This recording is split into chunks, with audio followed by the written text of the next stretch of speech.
मानव विकास की कहानी में तब एक अहम मोड़ सामने आया जब वैज्ञानिकों ने इथोपिया में एक युवा मादा ऑस्ट्रेलोपिथेकस अफ्रेंसिस का 40% पूर्ण जीवाश्म की खोज की, जिसे वैज्ञानिकों ने आधुनिक मानव की जननी के रूप में उसका नाम लूसी रखा।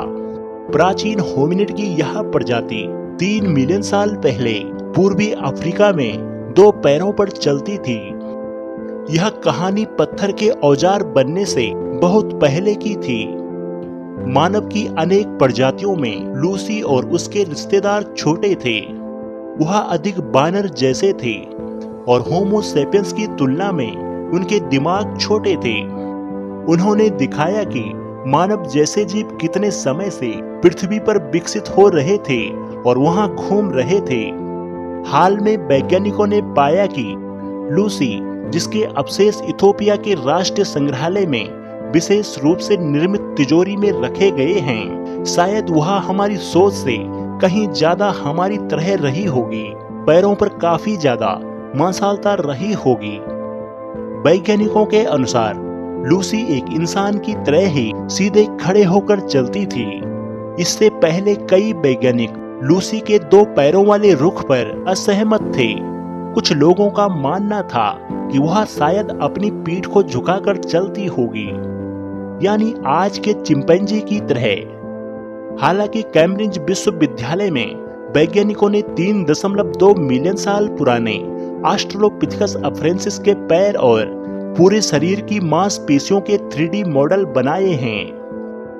प्राचीन होमिनिड के प्रत्येक पैर में 36 मांसपेशियों को फिर से बनाने के बाद उन्होंने पाया कि लूसी का रुख इंसानों से काफी मिलता जुलता था।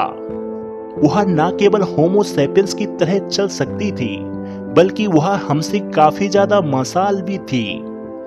उसके कुछ अंग और जांघें आधुनिक मनुष्य की तुलना में 2 गुने से भी ज्यादा आकार के थे।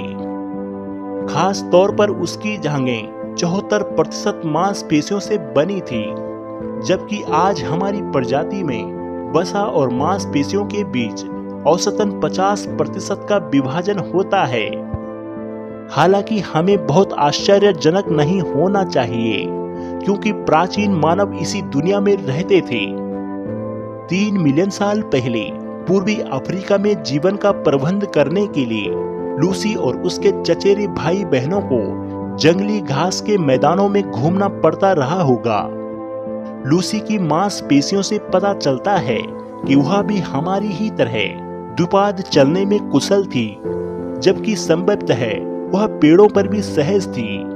वैज्ञानिकों ने कहा है कि लूसी संभवतः उस तरह से चलती और हिलती थी जैसे कि आज हम किसी भी जीवित प्रजाति में नहीं देखते हैं।